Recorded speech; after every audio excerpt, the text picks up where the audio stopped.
Hey, how are you all today? So last class में हमने Cobbs learning style कर लिया था and we have also completed Maslow's need hierarchy theory. So most of the theories we have completed, and now today we are going to start with Gestalt learning theory क्योंकि ये रह गया था that we had to continue with this particular topic. तो आज हम Gestalt learning की theory करेंगे, okay? इंसाइटफुल लर्निंग को हम लोग जेस्टाल्ट थ्योरी भी कहते हैं, तो प्लीज़ आप ये याद रखिएगा क्योंकि ये एग्ज़ाम में पूछा जाता है. And it is learning concern with whole individual and arises from interaction of an individual with the situation और एनवायरनमेंट.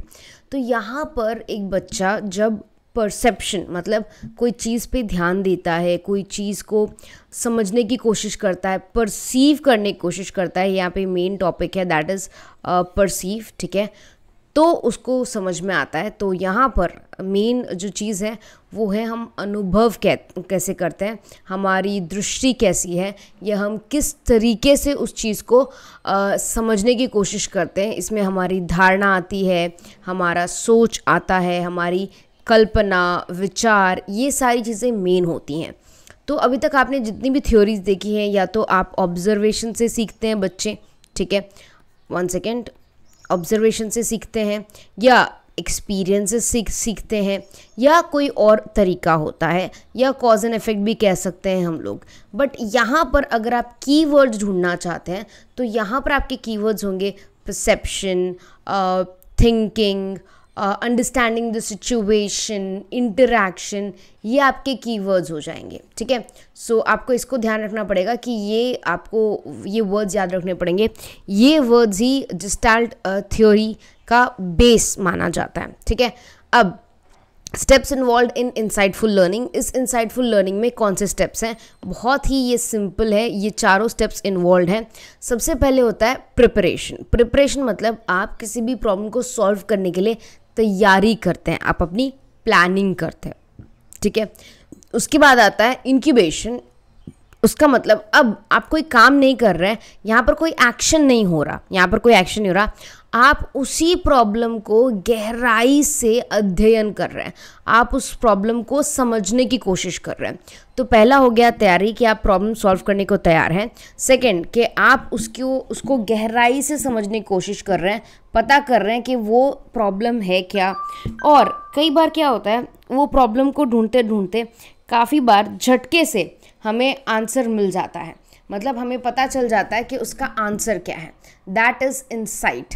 और illumination, the solution appears as flash. ये बहुत कम केसेस में होता है, स्पेशली जब आप कुछ रिसर्च कर रहे हो तब होता है, but yes it happens, okay.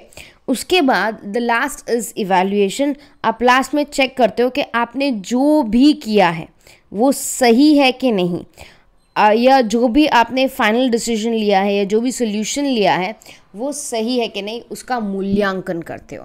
तो ये हो गए इसके 4 स्टेप्स जो कि बहुत ही ईजी है. फर्स्ट है तैयारी, सेकंड है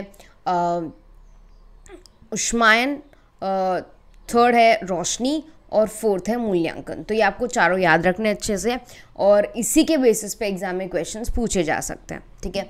अगर ये आपको नहीं समझ में आया हो तो आप कमेंट सेक्शन में लिख सकते हैं, मैं आपको थोड़ा और एलॉबरेट कर दूंगी, ठीक है. इसको आप एक एग्जाम्पल के थ्रू ज़्यादा बेटर तरीके से समझ सकते हैं. जैसे कई बार क्या होता है कि हमें कोई चीज़ कोई सोल्यूशन नहीं मिलता, कोई प्रॉब्लम तो है हमारे पास बट हमें उस प्रॉब्लम का सोल्यूशन नहीं है. अब आप उस प्रॉब्लम को सॉल्व करना चाह रहे हो, आप बैठ के सोच रहे हो कि क्या करूँ, ये कर सकता हूँ, वो कर सकता हूँ, ये कर लूँगा, वो कर लूँगा, और हर एक सोल्यूशन के साथ आपको एक प्रॉब्लम दिखाई देती है कि ये सोल्यूशन पॉसिबल नहीं है क्योंकि ये हो गया, वो हो गया, समथिंग लाइक दैट. और अचानक ही आपको ऐसा लगता है कि ये भी तो हो सकता है, तो दैट इज़ इंसाइट. उससे हम रोशनी कहते हैं कि आपको अचानक ही एक सॉल्यूशन मिल जाता है, उससे हम इंसाइटफुल लर्निंग कहते हैं. तो इंसाइटफुल लर्निंग एक पर्सन की या एक इंसान की कल्पना, विचार, धारणा पे ज़्यादा स्थित है as compare to any other thing, okay. So आप इसको एक बार अच्छे से पढ़ लीजिएगा, गो थ्रू कर लीजिएगा. कोई भी डाउट हो तो प्लीज़ कमेंट सेक्शन में मेंशन ज़रूर कीजिएगा. नेक्स्ट क्लास में we will be doing other topics, क्योंकि और काफ़ी टॉपिक्स रह गए टीचिंग एप्टीट्यूड में, so we will be doing that. और अगर बाई चांस कोई डाउट हो तो प्लीज़ मुझसे पूछेगा. Take good care of yourselves everyone, study hard, bye.